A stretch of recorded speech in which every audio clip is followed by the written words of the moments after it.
Okay, I'm going to have a little bit of fun this morning. So, if you want a roadmap of where we're going to go this morning, in the next, 15, 20 minutes, we're going to look at biblical meta-narrative. Biblical meta-narrative.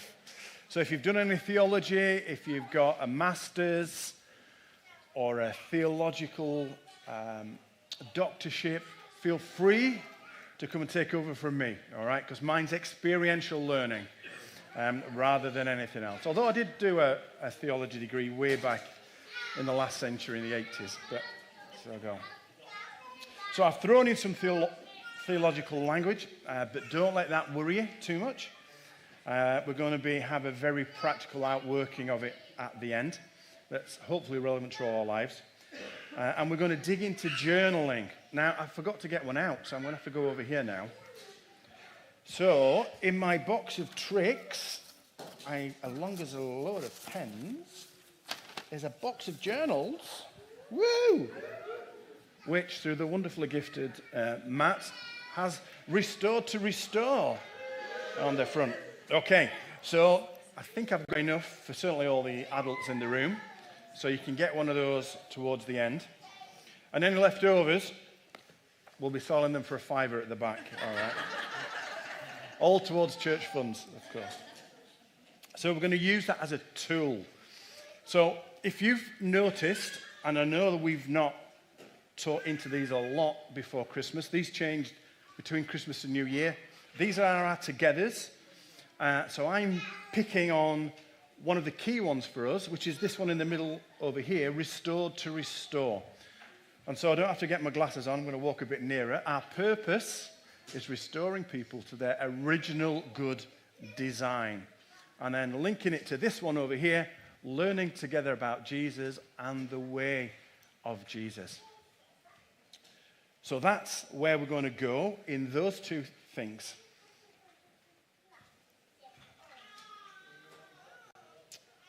So when I'm teaching next on the 16th of March, we're going to come back and use a different format to this normal Sunday, and we're going to be doing some group work on journaling. So think about the journals and the questions we're going to be posing today.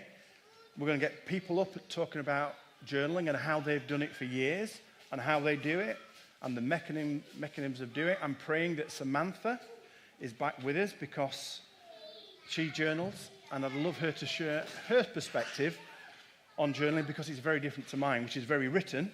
Samantha's is very arty. But hopefully, we will get that sorted out before the 16th of March. So let me talk about biblical meta-narrative and what it is. Simply, it's God's big story. And beautifully, as always, the worship fits in with the theme of the teaching. Meta-narrative explores all the thousands of individuals in the Bible. Anybody have a guess how many individual characters and their stories are in the Bible? Well, the characters alone come to 3,237. That's a lot of storytelling within that. Their stories, their lives, how God worked in and through them, the challenges, the triumphs, the victories. And the Bible, wonderfully, in all its 66 books, New Testament, Old Testament, brings it together in one cohesive story. So the meta-narrative is the overarching story or grand narrative that gives meaning and coherence to the smaller individual stories. Are you with me so far? Okay, good. So it starts in Genesis 1. So Genesis 1 right at the front, here somewhere, and it goes all the way through to Revelation. That is the meta-narrative, God's big story recorded for us in those words. It says in Genesis 1, in the beginning God created the heavens and the earth, and then the very last page of the Bible, Revelation 22, it says, and they will reign forever. Everything else in between points to Jesus. The Bible Project puts it this way, that the Bible is a unified story that leads to Jesus. A unified story that leads to Jesus. Now, when I think of stuff like this and I'm working it out in my sort of theological thinking, I try and dumb it down because that's just me. You know, after all, I am a lad from Sheffield, so I try and keep it simple. So for me, I think of it this way. Think of it perhaps as the original and best version of something like a trilogy or a series of books or movies. Star Wars, Bourne, Spider-Man. Does Bridget Jones fit in that little list? I heard a trailer for a new Bridget Jones movie and they said it's okay, well, all right then. A quadology then. So they can make sense on their own. You can watch any of those movies by themselves and they'll make sense. But when you see them all together, you get a greater picture of the whole thing. Like Heather and myself, well, Heather more than me actually, likes the Lord of the Rings movies. You know, you can watch one and think it's wonderful, but when you know the whole picture and the worlds and the characters, it's completely different. So our thinking can go much deeper when we know the whole story. So that unified story is expressed in different themes, most commonly spoken about as creation, fall, redemption, and what do you think the last one might be? Big clue on the wall. Restoration. So all the way through, we see individual character stories where we see their life characterized in their birth often, and then a story, a fall, they're redeemed, and then there's restoration. And we see that in all sorts of different characters within the Bible. So while there isn't time to teach on the first three aspects, because I'm going to focus on this one. I want to show a video, and hopefully it's working, that sums up what I'm trying to say. So this is by Phil Knox. I think I might have played it before. Or Adam may have played it here. It's a little bit of spoken word, and it's called The Author. If Simon's ready. In the beginning was the author. The answer to the question not yet posed. Solution to a mystery not yet disclosed. Liberator to a regime not yet imposed. And there in the background as the story unfolds, holding his run from times of old, waiting as priests, poets and prophets foretold of the author of all love and life and all that is good. And then bang, in a moment that is cosmically linkable, the author becomes unthinkably shrinkable. Veiled in flesh, the Godhead see, hail the incarnate deity. Because the author comes down to meet us, the king of the world becomes a fetus. And from Judean hills the story was broadcast, and some logged on, hooked up, tuned in. And to those who did with a wireless connection, the author promised life and resurrection. Weaving tales, leaving trails, breaking jails, removing scales from people's eyes opened to a kingdom where humanity hails the author. But then impaled. You see, love is just words until action prevails, and this point is proven by blood drawn by nails, and squaring up sin and death, the author wails, it is finished. But that's just the finale of season 6, because in season 7's a box full of tricks. The author smashes death in the face with a spade, because hell cannot hold his loving tirade. And for 2,000 years, the story continues. Get yourself plugged in like there's nothing to lose.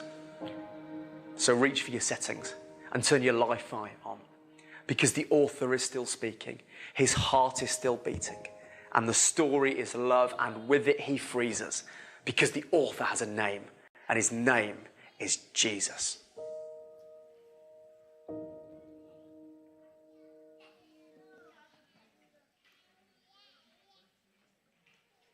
It's a great video. Great video. Did you hear those words of Phil? And for 2,000 years, the story continues. Get yourself plugged in like there's nothing to lose. So reach for your settings and turn your Li-Fi on, because the author is still speaking. His heart is still bearing the story, and the story is love. and with it he frees us because the author has his name, and his name is Jesus. Did you hear it? Did you hear that? The author is still speaking. So theologians can talk the meta-narrative and creation and fall and redemption, all those things. But the author is speaking. It didn't actually finish at Revelation 22. The meta-narrative hasn't concluded. Why? Because of the Holy Spirit living within each one of us. Absolutely.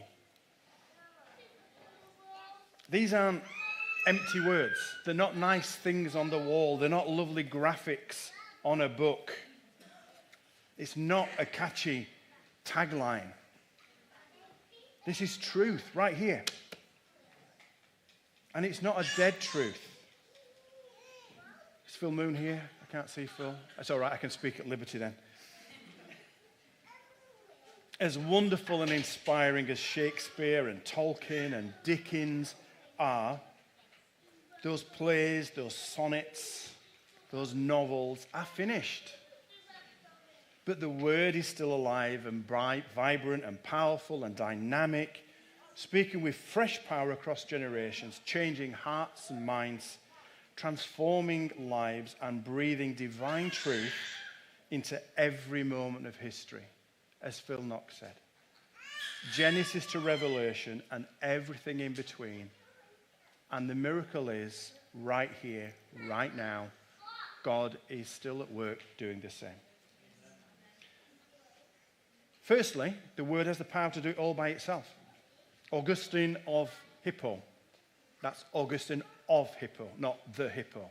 Augustine of Hippo, a famous theologian.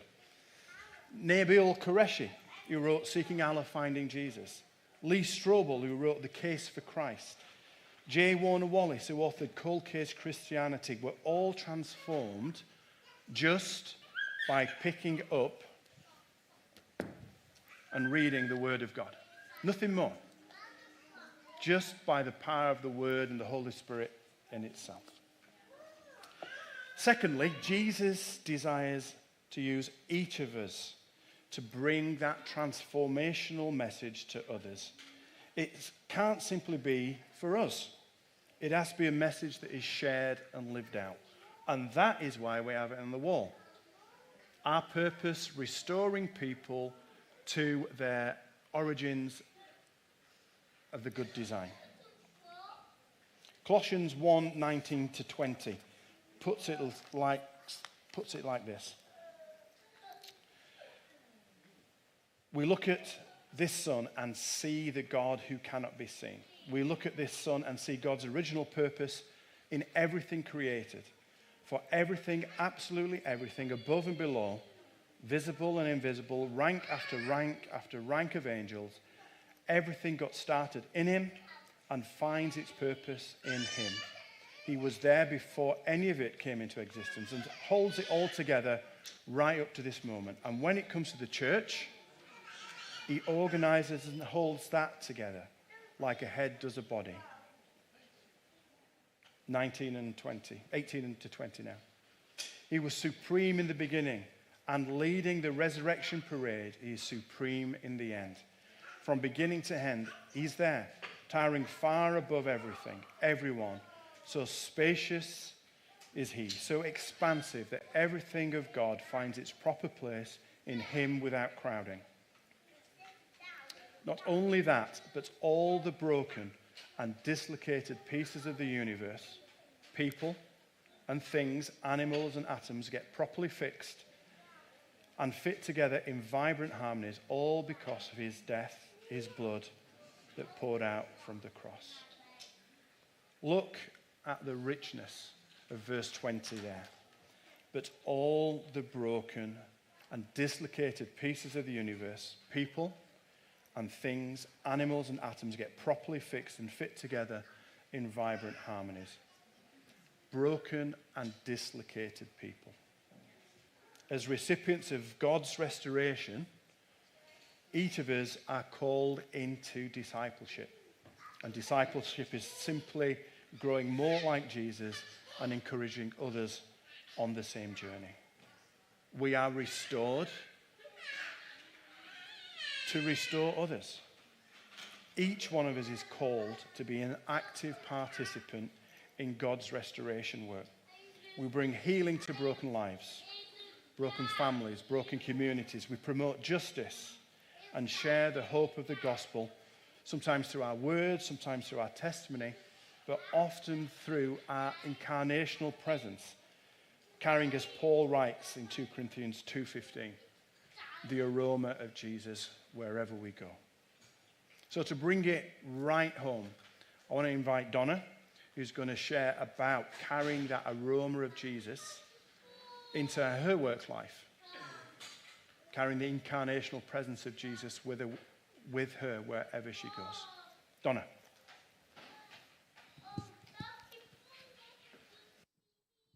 I've made some rough notes, but I'm just going to do what I do best and blag it.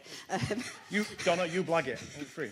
Yeah, so for those that don't know, I work for Children's Social Care, and I've worked for about maybe 15, 16 years coming up now, in various roles, but predominantly working with whole families to reduce children coming into care, where there's all sorts of things going on. But before I did that, I just want to give you a little, before I started that, I had to be restored myself to be able to actually even do that. So there's lots of things within my role that I do. So we do return homes as well. So that's where young people are currently not living with the main carer. So they might be living with an aunt or a grandma or somebody else, or in a children's home. So they're the kind of things that we do. Obviously, I've had lots and lots of formal training in all sorts of parenting programs, family therapy, all sorts of stuff. But none of that really does what is really needed to actually restore. And I would say what is the key to that is what I carry within me that I take to every young person that I've had the honour and the privilege to be able to listen to their stories and listen to their lived experiences. I create that environment of love, of compassion, of transformation and restoration, of bringing that healing, of generational trauma that has been about. And we all do that. We all have that by how we are as a person and what we carry. And I think one of the things that I just love about my job, even though it absolutely drains the living life out of me some days, I absolutely love seeing that restoration of being able to just sit with somebody. It's not that I've got the answers. It's that God's got the answers. Jesus has the answers. That's the thing that actually illuminates and draws people to you.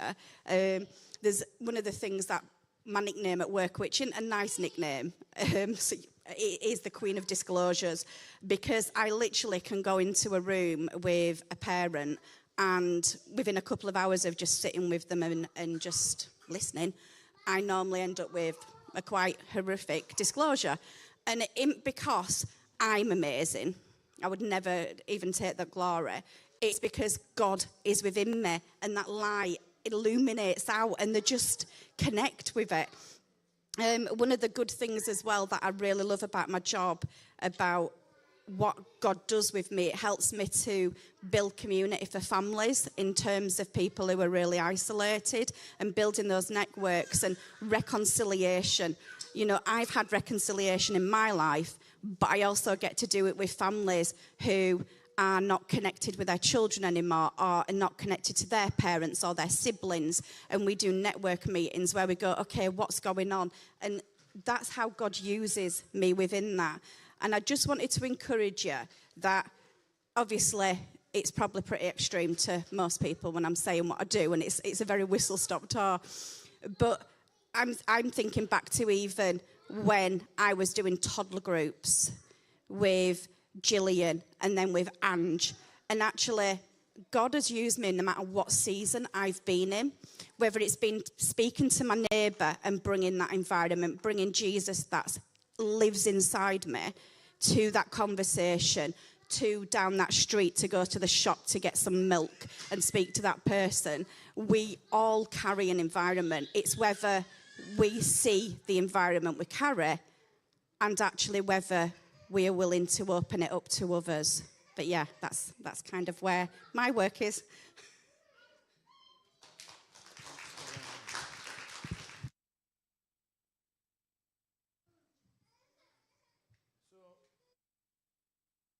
Donna and so many in this house, and we've been hearing from a few over recent weeks, live out that life. And it's us all. We all carry that. We all have that incarnational presence of Jesus within us. Whatever sphere, whatever connection, whether we're employed or not employed, whether we connect with families or groups or whatever it might be, we all carry that with us.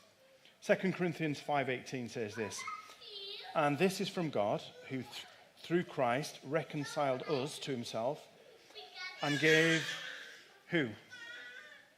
Us, the ministry of reconciliation. And this is from God, who through Christ reconciled us to himself and gave us the ministry of reconciliation. It's now our responsibility to point people to Jesus. Restoration is not just personal. It's not just in here. It's missional. Those who have been restored by Christ are called to restore others. Spiritually, that's what happens primarily within the house in terms of connections and life group. By the way, it's life group this week, don't forget. Relationally, which often takes place outside the house in the communities that we live in, Isaiah 61 and all those connections that we have. And socially, just as we've seen in Donna's story. So I want to pivot from this point on to start thinking about how can we see ourselves as being part of that? How can we change, hopefully, an impactful word on a Sunday morning to being reality, from it being a nice graphic to something that's part of our being, to our lives. And one of the routes that I think, and maybe being bold by saying, but one of the keys that I think is starting to recognize that within ourselves and to record it. Going back, remember, God's meta-narrative, God's big story is not finished. And if we're not writing it down, how God is at work in our lives, it's lost in our memories somewhere, our fading memories. When we record it, we have a record of answers prayers, God's faithfulness, his impact on our lives, the challenges that we have, the trauma that we go through, but the joys, the answered prayer, the connections, the family life that we have. So how do we start into this ministry of reconciliation? How do we journey from being restored, which in this church, through the wonderful teaching of Adam and Paul, we have done a lot of. We have done a lot of restoration.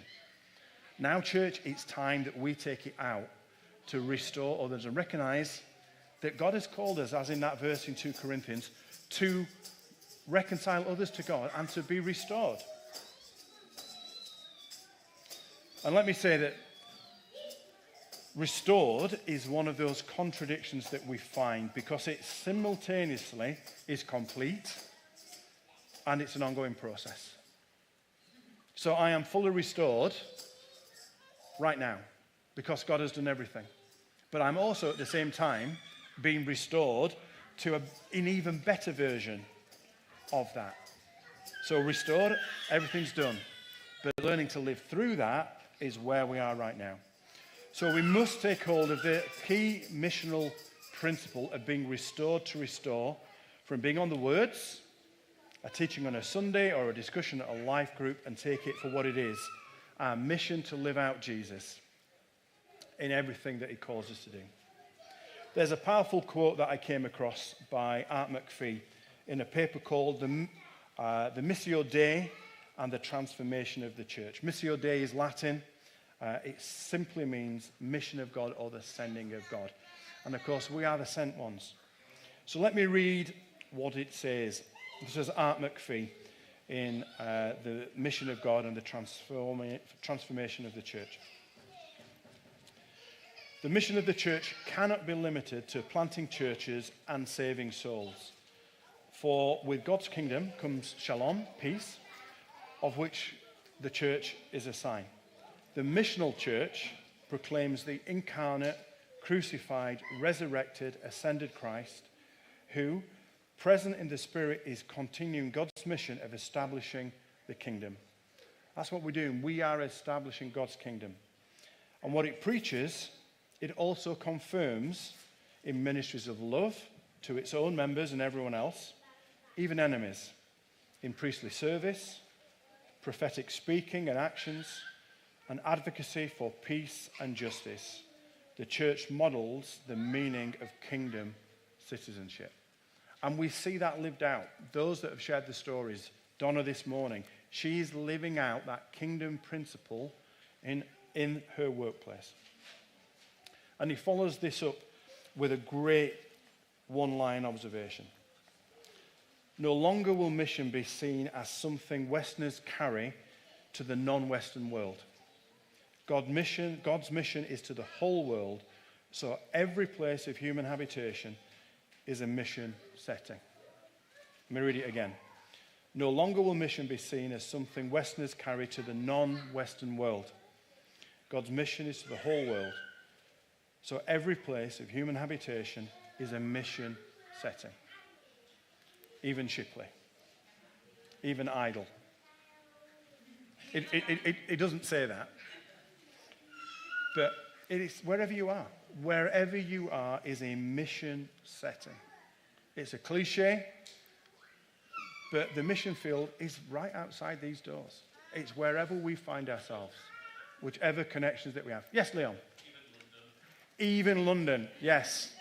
My daughter lives in London, so yes, God is even at work in London.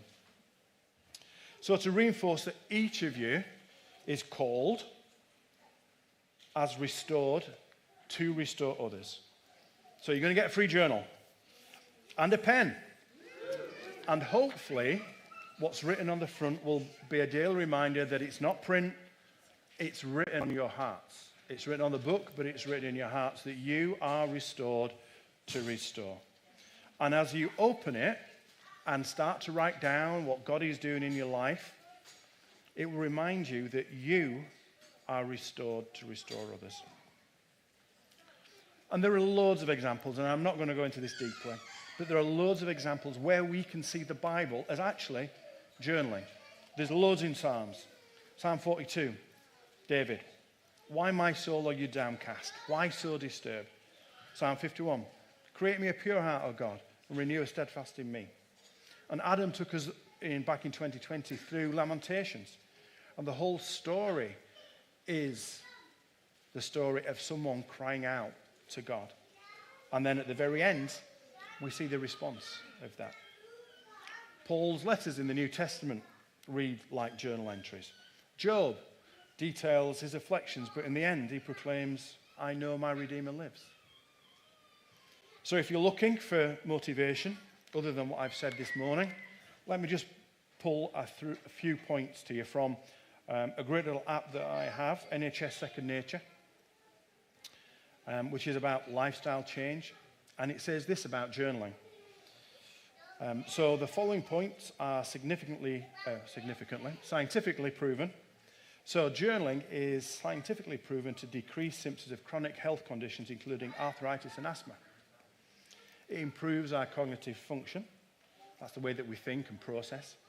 It improves our immunity and health system response, and it can help reduce chronic stress. All good reasons, but primarily is for us to recognize that we are restored to restore.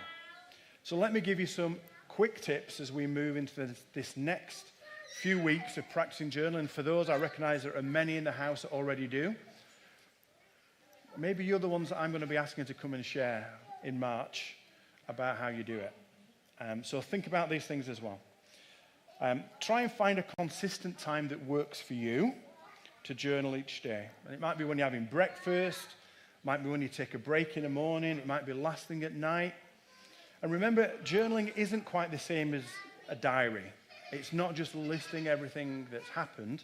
It's exploring how you responded to those things that's happened, where you see God at work in those, where you saw or didn't perceive God has been present in those things.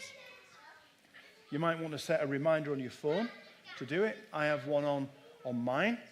And next time we'll be looking at other means of journaling. If you have an iPhone, there's a great little journal app on there that you can put pictures on, you can put all sorts of stuff in. It's a really useful tool, but we'll look at that next time. And I want to set you some homework, so it's going to come out in the weekly as a reminder. I'm going to ask you some questions, and as I say, those are the ones that we're going to be looking at in a life group next week as well. So when I journal, I like to use a fountain pen, an ink pen, if I'm going to use paper and ink. Why? Because it simply slows my brain down because I have to think about my writing. You remember at school when you had to practice with an ink pen doing your letters? It gets me to that place where I'm not rushing because I write it fast with a rollerball or a ballpoint or a pencil. I have to slow, and it forms my thoughts down. So maybe that's something you might want to consider as well. Yes, Leon? So I missed the first bit, what you said.